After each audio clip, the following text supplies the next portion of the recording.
बचपन की यादें, सांगी नगर में गुजरी गर्मियों की छुट्टी के दिन। ये कहानी 1990 से कुछ साल हैदराबाद के पास सांगी नगर के गलियों में खिली यादों का गुलजार है। एक छोटी बच्ची की अपना परिवार, सहेलियां और रिश्तेदार के साथ सांगी में बिताए हुए अनमोल दिन की यादें। छत पर सोई उस नन्ही बच्ची को उगते हुए सूरज की किरणें उठाने लगे। आंखें मूंद मुस्कुराते हुए चादर ओढ़कर कुछ देर और सो गई। फिर तैयार होकर नंगे पांव खिलते हुए आंखें चार करके सांगी की गलियों में चलने लगी। रास्ते में दिखे सफ़ेद, लाल, पीला हर रंग के फूलों को तोड़कर छोटे छोटे गुलदस्ते बनाने लगी। उछलते कूदते अपने फ्रेंड्स के पास पहुंच गई। सबके हाथों में एक एक गुलदस्ता दे दिया और उनके चेहरे पर जो मुस्कुराहट खिली वो थैंक यू से भी बहुत स्पेशल था। सब एक बड़े पेड़ के नीचे बैठकर खूब सारी बातें करने लगे। फिर वहां से कुछ दूर जो आम का पेड़ था वहां चले गए। बच्ची आसानी से ऊपर चढ़ गई।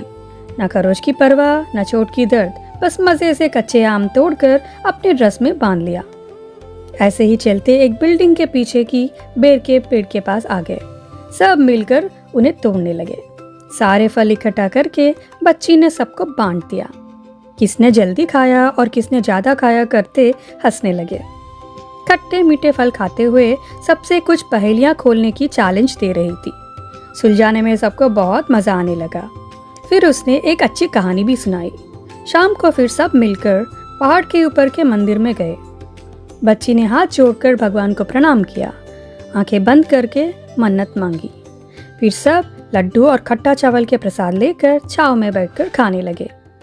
बातें करते मस्ती में डूब गए। मंदिर के खंबे को घेरते हुए खेलने लगे। इतने में बारिश शुरू हो गया। बच्ची को बारिश बहुत पसंद था। दौड़कर चली और हाथ फैलाकर घूमने लगी। सब बच्चे उसके साथ मिलकर मजा करने लगे। पूरी तरह भीगकर बच्ची अपने घर में आई। पकोड़े और बज्जियों की खुशबू आने लगी। रसोई में उसकी माँ सब पका रही थी। बच्चे ने गर्मा गर्म पकोड़ा उठाया और गुनगुनाती चली गई। रात को छत पर चटाई और चादर पर लेटकर अपनी फ्रेंड्स और कजिन के साथ मिलकर तारे गिनने लगी। आसमान ही जैसे एक सिनेमा था और उसमें अनोखा आकार। कभी उसके पापा अपने हारमोनियम साथ लाते और गाना गाते थे। बच्ची को उनका आवाज़ से बहुत सुकून मिलता था। उनकी लोरी सुनते हुए सो जाना उस बच्ची के लिए एक मीठा अनुभव था।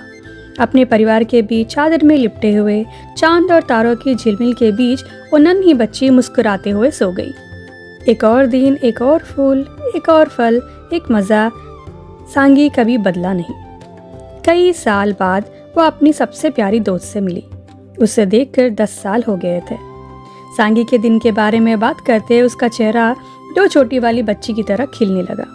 उसने अपने दोस्त को बरसात में नाचना, पेड़ पर चढ़ना, सबसे मिलकर खेलना, छत पर सोना, सब कुछ बता रही थी। उसकी दोस्त ऐसे सुन रही थी जैसे वो बचपन में उसके साथ थी। उसकी दोस्त वापस जा रही थी। बाय बोलकर जब वो चली गई, आज बड़ी हुई औरत के अंदर कहीं आज भी वो छोटी वाली प्यारी बच्ची बारिश में नाच रही थी, फूल तोड़ रही थी और अपने पापा के गाने सुन रही थी। गर्मियों की छुट्टी खत्म हो सकती हैं, पर वो बचपन की यादें हमेशा दिल की राहों में झिलमिलाते रहते हैं।